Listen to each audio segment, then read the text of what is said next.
Ma'am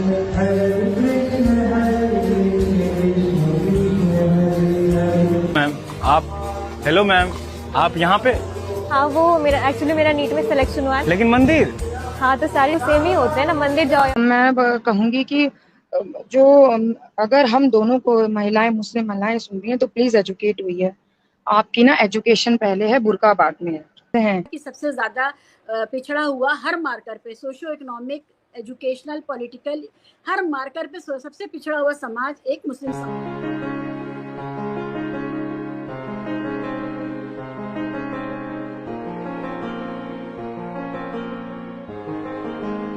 पूछते, इसीलिए तो इस्लाम धर्म छोड़ के सनातन धर्म फॉलो किया।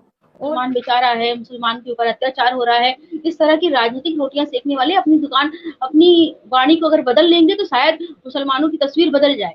इन्होंने इस तरह के बयान दे दे करके, इन्होंने इस तरह की बातें कह करके, दलीलें दे दे करके मुसलमानों का जो हालत है, जो स्वरूप है, पूरी दुनिया में ही, देश में ही नहीं पूरी दुनिया में बिगाड़। कम्युनिटी के बड़ों ने या पैसे वालों ने या जिनके पास इस तरह के फाजिल पैसे हैं, एक्स्ट्रा पैसे हैं, उन्होंने ये नहीं कहा कि जो मुसलमान अपने गली मोहल्लों को सबसे ज्यादा साफ रखेंगे, सबसे ज्यादा कानून का पालन करेंगे, हम उनका भी किसी तरह से नागरिक अभिनंदन करेंगे या हम उस तरह का कोई कंपटीशन आपस में पैदा करें।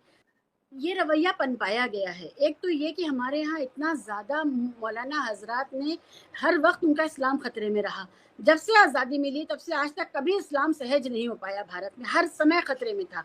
और इस खतरे की मानसिकता ने एक सीज मेंटालिटी, बाड़े में बंद समाज की मेंटालिटी बनाई है कि हम बस अपने इलाके में हम आज़ाद हैं, हम यहाँ सुरक्षित हैं, हम यहाँ जो जैसे मर्जी जीवन जी सकते हैं, हम बाहर निकलेंगे तो हम तो एक तो ये कि बाहर निकलने में भी रुकावटें थी, बाहर से उधर से भी थी, लेकिन हाँ खुद हमारे अपने मानसिक बेड़ियां भी थी, इसमें कोई शक नहीं है।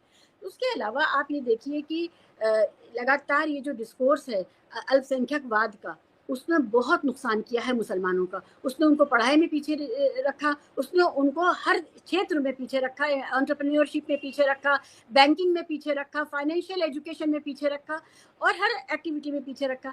यहाँ तक कि जो उनके भले के लिए, मैं आपको बताऊं, हर साल मैं बकरीद पर वीडियो बनाती हूँ कि भाई आप कुर्बानी जब करेंगे तो उसकी अलाइश जो है उसको इस तरह डिस्पोज ऑफ कीजिए कि आने जाने वालों को परेशानी ना हो, बदबू ना हो।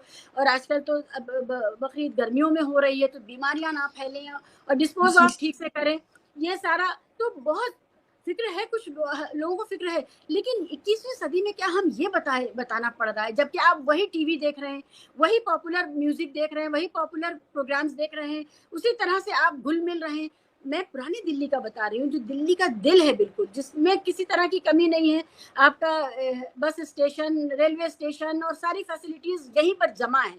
इसके बावजूद आप देखिए कि जो हाल है, तो और मैं इसी से अंदाज़ा लगाती हूँ कि अक्सर पुराने शहरों में जो मुस्लिम इलाके हैं उनका जो हाल है वो बहुत बदतर है।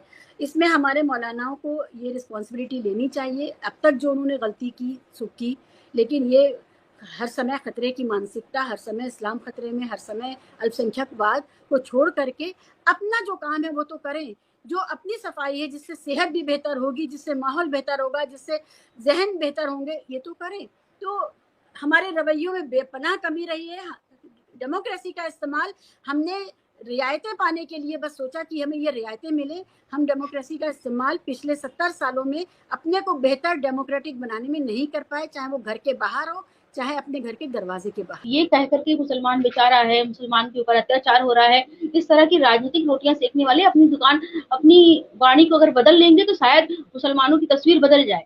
इन्होंने इस तरह के बयान दे दे करके, इन्होंने इस तरह की बातें कह करके, दलीलें दे दे करके मुसलमानों का जो हालत है, जो स्वरूप है, पूरी दुनिया में ही, देश में ही नहीं पूरी दुनिया में बिगाड़ दिया है। कि सबको लगता है कि आतंकवादी होगा तो मुसलमान होगा, दंगाई होगा तो मुसलमान होगा, फसाद करेगा तो मुसलमान करेगा। इन सब चीजों की जो तस्वीर बनाई है उन्होंने, इस छवि को सुधारने की जरूरत है। और आज अगर ये नेता नहीं समझ पाएंगे तो मुस्लिम कौम को फिर बर्बादी से कोई रोक नहीं सकता।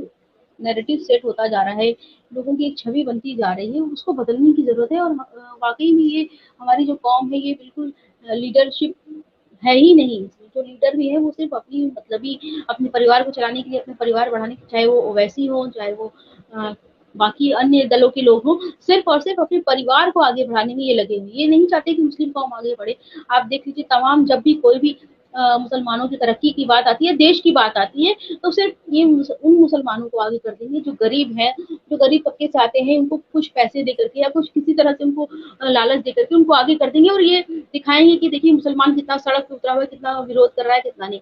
आप देख लीजिए इतनी बड़ी आबादी में जब जैसे ही मुस्कान खान जो हिजाब को लेकर के विवाद चल रहा था, उस इतनी बड़ी आबादी में कितने लोग, मुश्किल से 10,000, 15,000, 20,000 लोग उतरे होंगे, बाकी लोगों को तो कोई दिक्कत नहीं थी, मगर फिर भी इन्होंने क्या किया कि दिखाया कि मुसलमान जो है हिजाब से परहेज कर रहा है, मुसलमानों को हिजाब से दिक्कत हो, मुसलमान जो है हिजाब पे हमला कर रहा है, हो रहा है, मुसलमानों के यहाँ हिजाब पहनने को लेकर के हमला हो रहा है। तो ये दिखाने की जो साजिश चली आ रही है, ये भारत देश को बदनाम करने के लिए है, क्योंकि भारत में ये दिखाना चाहते हैं कि मुसलमानों को यहाँ पर बहुत अत्याचार किया जा रहा है, बहुत जलील किया जा रहा है। तो ये बिल्कुल उसमें आम मुसलमान बहुत बुरी तरह से पिस रहा है, क्योंकि आम मुसलमान तो सिर्फ अपनी रोजी रोटी चलाना जानता है, मगर ये चंद राजनेता, चंद लोग जो है मुसलमानों को, गरीब तबके के लोगों को और उन लोगों को जिनको आज बहुत ज्यादा जरूरत है तालीम की, तरक्की की, उनको भड़का भड़का करके ये आगे करते हैं और अपनी रोटियां सेकते हैं। चाहे अभी देख लीजिए आपने CAA-NRC के मामले में कितने युवाओं की जिंदगी इन्होंने खराब की, जन्नत का टिकट बांट बांट के कितने युवाओं को आतंकवादी बना दिया। ये किस तरह से कौम को भड़काने का काम करे। कौम को अगर ये सही रास्ता दिखाते तो आज हमारी कौम कितनी आगे होती, कितनी तरक्की कर रही होती।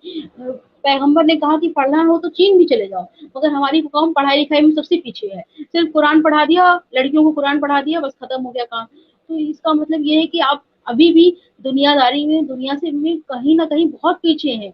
आपको पढ़ाई की तरफ आगे बढ़ना है, दुनिया के साथ चलना है, जमाने के साथ चलना है, तो जमाने से कहीं पीछे रहते जा रहे हैं। तो ये हम सबका फर्ज है, क्योंकि इस